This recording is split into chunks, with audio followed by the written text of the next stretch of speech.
Donc nous nous trouvons à Aï, dans les Ardennes belges, près de Marche-en-Famenne, au comptoir forestier, qui est la grainerie nationale, le lieu où sont collectées toutes les graines des grands arbres de nos belles forêts. Si vous voulez, c'est une enveloppe, un dôme, étanche, protégeant donc de la pluie et du vent et permettant à la lumière de rentrer.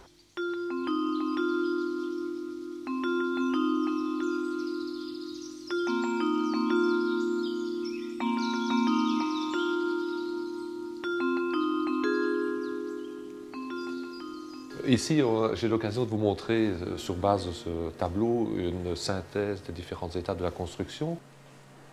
Et on a utilisé, vous voyez, tout ce type d'arbres qui sont des produits d'éclaircie. On en a exploité pratiquement 700 qui ont été sélectionnés pour faire des arcs. Donc l'originalité du bâtiment, c'est vraiment, enfin, ce qui fait la spécificité, c'est le cintrage de bois massif. On avait des pièces droites, on les a mises dans ce qu'on appelle un séchoir artificiel à bois, mais qu'on peut humidifier.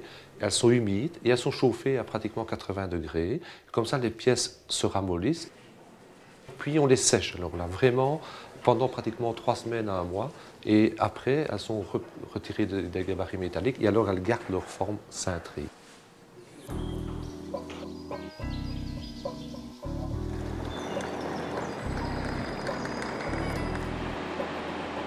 L'objet ici est de couvrir une gare traversante.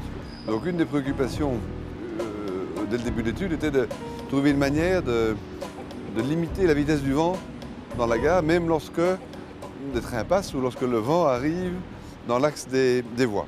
Donc la toiture est en fait perméable à l'air tout en étant imperméable à l'eau. L'autre aspect était de donner un maximum de lumière naturelle avec un minimum de vitrage. Parce que qui dit vitrage, dit maintenance, dit coût environnemental plus élevé. Si vous voulez, ce qui est vrai pour nous, concepteurs, est aussi vrai pour les artisans.